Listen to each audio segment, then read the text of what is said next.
3 Golden State Valkyries bold predictions for Lynx series in 2025 WNBA playoffs. Before the Valkyries take on the Lynx in the 2025 WNBA playoffs, we'll make 3 bold predictions about how the series will play out. There's no questioning that the Golden State Valkyries are the underdogs in their very first WNBA playoff series. They've drawn the number 1 seeded Minnesota Lynx in the first round. And while the Valkyries' feel-good season has been nothing less than magical, it's hard to see them upsetting MVP candidate Napheesa Collier and company, a team that fell just short of the title last season.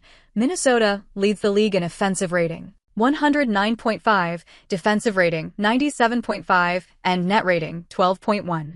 They're first in field goal percentage and three-point percentage, shooting 47.2% and 37.8% respectively. Opponents have shot only 42.3% from the field when facing them, all while coughing up an average of 15.4 turnovers a game. You can pick any Lynx statistic, traditional or advanced. More likely than not, it will only make you believe that this is their season and everyone else is just a page in their storybook run to the championship. But that's not how Golden State views this series, according to MIP favorite Veronica Burton.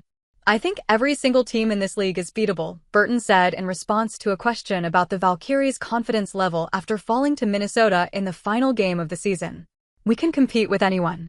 And when we're doing what we talk about doing, when we're connected and on the same page. I mean, for sure, we're confident. So we know we're right there and the playoffs are a clean slate. The first hurdle to pulling off an upset is belief. And it's clear the Valkyries believe. They believe in themselves, in each other, and their ability to translate that connectivity into winning basketball. Can they do the impossible? Only time will tell. For now, here are 3 bold predictions for the Valkyries round 1 matchup with the Lynx. Valkyries will hold the Lynx to fewer than 80 points in every game this series.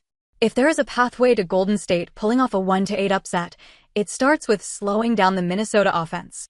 That's mostly because the Valkyries are going to have an extremely hard time maintaining their own offensive output.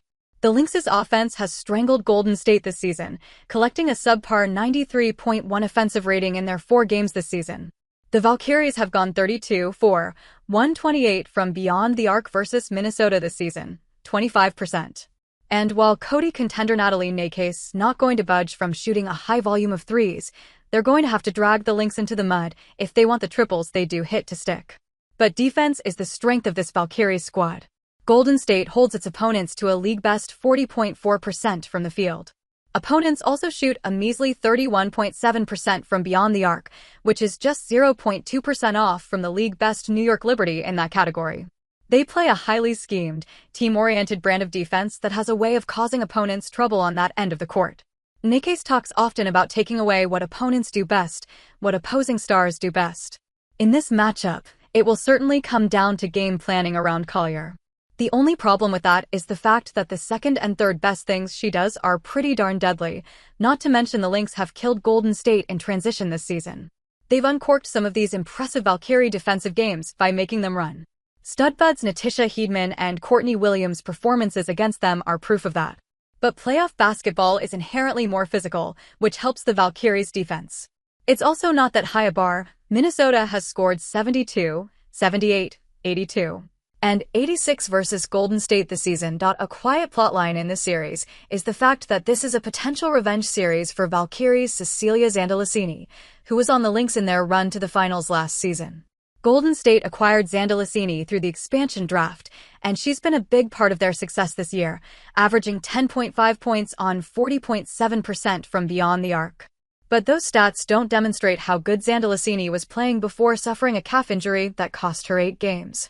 Between July 29th and August 17th, Zandalicini averaged 15.3 points, 4.6 rebounds, and 2.4 assists on 54.8% from the field and 51.4% from beyond the arc. And in the 7 games Zandalicini played, the Valkyries went 5-2.